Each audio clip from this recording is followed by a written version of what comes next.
response.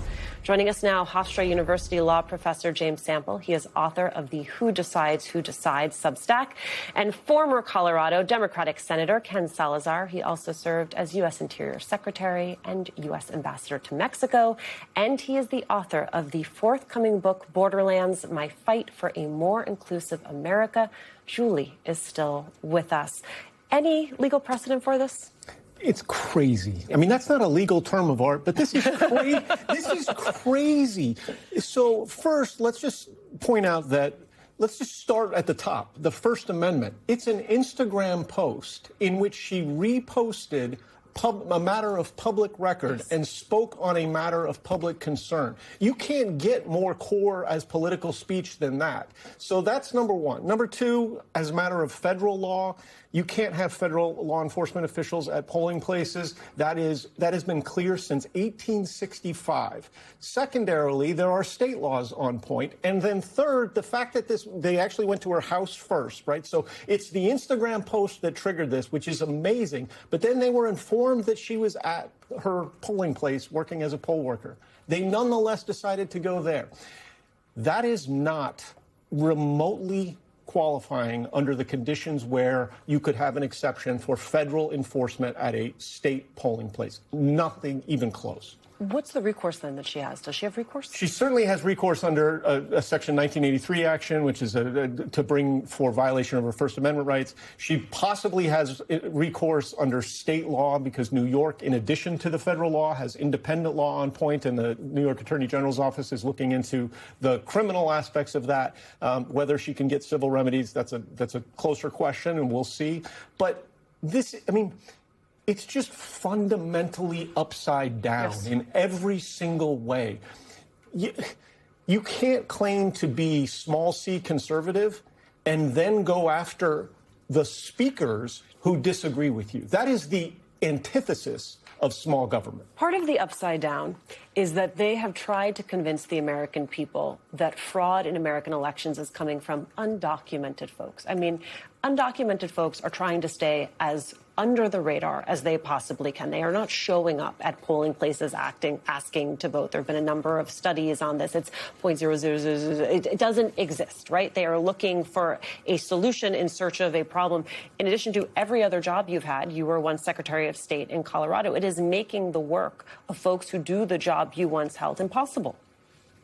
So it's what Jake just said is absolutely right. I mean, the violation of fundamental rights like the First Amendment and the intimidation that takes place. But more importantly than that, what's happening, Alicia, is just this intimidation of fundamental rights to democracy. It really is a wholesale attack on what we stand for here in the United States. And to have this kind of intimidation going on in the polls, going on with respect to people who do have a right to vote, and just basically sending a message to them, don't get near here because you're in danger. That's just un-American. It is bad, and it should not happen. And it's part of what this administration is doing all across the country in the context of them trying to say, we got to figure out voting fraud. Well, we know we have good systems in the United States, and we need to make sure that we have good systems because voting rights are absolutely essential for us. This has been in the ether, right? This threat, the possibility of the Trump administration deploying federal agents to polling sites, but it was a threat. And so DHS Secretary Markwayne Mullin was asked about it, and this is what he had to say.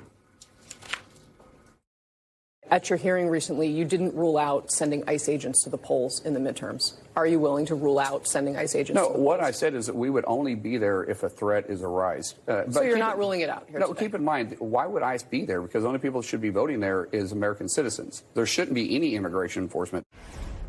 Okay, so here are the dots that I want to connect, which is Markwayne Mullin is saying if there's some type of threat. Now what we're hearing out of New York is that a social media post has somehow constituted a threat that is worthy of DHS showing up at a polling site for. I mean, let's be clear that ICE was created to do whatever Donald Trump wants it to do. It's not just about immigration reform. It's not just about, in their view, finding undocumented migrants and sending them back, which, quite frankly, the dragnet they've put out there is bad enough. It's also about confirming all of Trump's pre-existing biases. Elections are stolen. People are voting who shouldn't be voting. undocumented migrants are voting. There's no evidence, as you point out, of this whatsoever. The Heritage Foundation has put out some, this is not like some liberal lefty tank here. This is the Heritage Foundation has said that there's literally virtually no illegal voting going on, especially by undocumented migrants. And yet, because Donald Trump in his head has convinced himself that this is happening, everybody else is falling into line. And now you're seeing the real life ramifications of this, which is that a woman in New York State is effectively being threatened with federal, crimes, whatever she's being threatened with, to prevent her from voting, prevent her from showing up at the polls, but more relevantly, to prevent other people from showing up. It is about the message. It is about the message this is sending to others, and not just to people who are undocumented, because, as you point out, they're not showing up anyway. It's about to anybody who has any concerns whatsoever about running into law enforcement for whatever reason. Don't exercise your right to vote.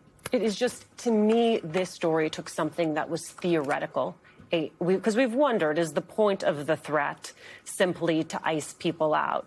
This made it much more real. Yeah, and to Secretary Mullen's comment, think how elastic the word threat is if an Instagram post qualifies. This is exactly what you had just said. If that is covering the hurdle from the standpoint of the administration, then there'll be a threat everywhere, because every American who votes also has free speech rights.